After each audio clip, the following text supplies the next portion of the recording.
बृहस्पति देव की कहानी। एक ब्राह्मण था। उसकी स्त्री बहुत मलिनता के साथ रहती थी। वह किसी देवता का पूजन नहीं करती थी। इससे ब्राह्मण देव बहुत दुखी थे। बेचारे बहुत कुछ कहते परंतु उसका कुछ परिणाम नहीं निकला। भगवान की कृपा से ब्राह्मण की स्त्री के कन्या रूपी रत्न पैदा हुई। वह कन्या अपने पिता के घर बड़ी होने लगी। प्रातःकाल स्नान करती, मुट्ठी में जौ भरकर ले जाती, पाठशाला के मार्ग में डालती जाती, लौटते समय उनको बीन कर घर ले आती थी। एक दिन वह बालिका सूप में सोने को जौ साफ कर रही थी तो उस समय उसके पिता ने देख लिया। कहा, बेटी, सोने के जौ को फटकने के लिए सूप भी तो सोने का होना चाहिए।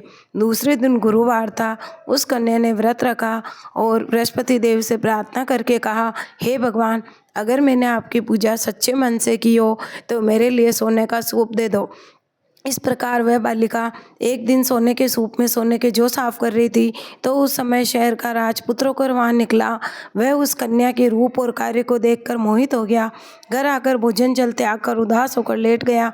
जब राजा को इस बात का पता चला तो मंत्रियों सहित गए और कहा, बेटा, तुम्हें किस बात का कष्ट है? किसी ने अपमान किया अथवा अन्य कारण हो तो बताओ, मैं वही कार्य करूँगा जिससे तुम्हें प्रसन्नता होगी।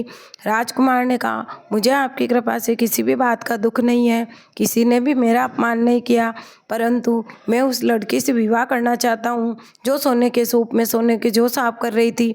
तो राजा ने कहा, इस तरह की कन्या का पता तुम ही लगाओ, मैं उसके साथ तुम्हारा विवाह अवश्य करवा दूंगा। मंत्री लोग सब गए, ब्राह्मण के घर का पता लगाया। ब्राह्मण अपनी कन्या का विवाह करने के लिए तैयार हो गया। विधि विधान के अनुसार ब्राह्मण की कन्या का विवाह राजकुमार के साथ हो गया। कन्या के घर से जाते ही पहले की भांति ब्राह्मण के घर में गरीबी का निवास हो गया। अब भोजन के लिए अन्न बड़ी मुश्किल से मिलता था।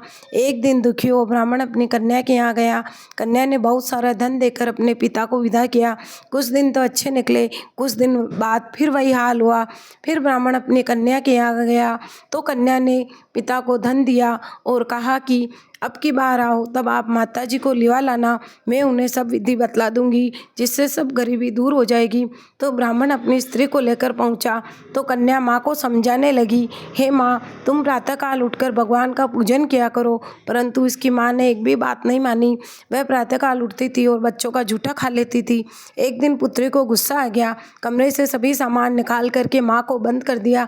प्रातःकाल निकाला, स्नान कराया, पूजा कराई, पाठ कराई, कथा सुनाई, जिससे माँ की बुद्धि ठीक हो गई और बाद में उसके पुत्र पैदा हुआ। जो भी बृहस्पति भगवान की कथा को सुनता है, दूसरों को सुनाता है, बृहस्पति भगवान उसकी सभी मनोकामना पूर्ण करते हैं। बोलो बृहस्पति भगवान की जय, विष्णु भगवान की जय। भी कहीं सारी कहानियाँ देखने के लिए हमारे चैनल को सब्सक्राइब करें।